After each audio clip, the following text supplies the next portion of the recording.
Iman once told Amber, "If you listen, you might be able to catch a bird."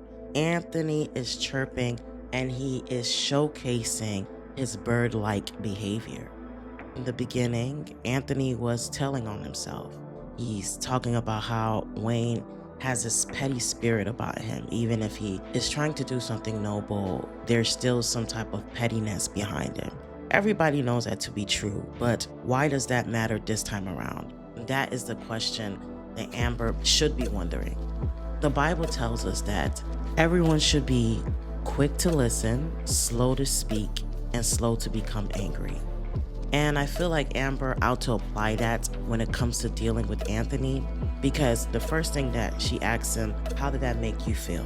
I feel like that's a cool question because Anthony was opening up about that. But when she saw that the answer was going a specific place, Amber then says, did he get a rise out of you? It's the way she asked it. She kind of asked him in a way like, bro, why are you pressed by this?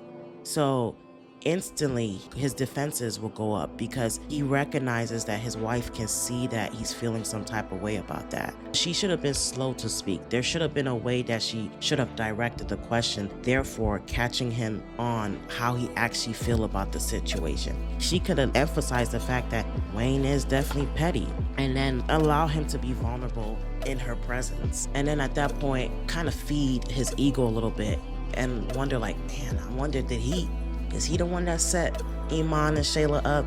Kind of allow his defenses to be low. Don't let him think that you feel some type of way because it seems like this whole situation has some type of rise out of him. And no, you know that to be the fact. Amber knew that to be the truth, but the fact is that Amber was running away from that fact that she did not want that to be a reality. So that's why she said it the way that she said it, so that he can check that feeling. So you can see that she was low-key being a little bit angry at that specific moment, even by the way she asked that question, like, did he get a rise out of you? Like, she didn't want that to be the case, but it actually is the case. Let's unpack that.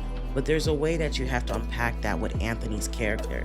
Iman let her know that if you listen, you might be able to catch a bird. If she would have just listened, been slow to speak, slow to be angry, she might have been able to catch Anthony. In the beginning of the scene, she was reading this book, The Journey of Yes. When I looked it up, it's a Christian book about obedience to the Lord. But for me, in this scene, this book symbolizes that Amber has accepted the fact that she's gonna stay with this man. And it is what it is, if that's what she wants to do. But she needs to listen so that she'll be able to catch him. Anywho, let me know y'all's thoughts below, and thank you for watching.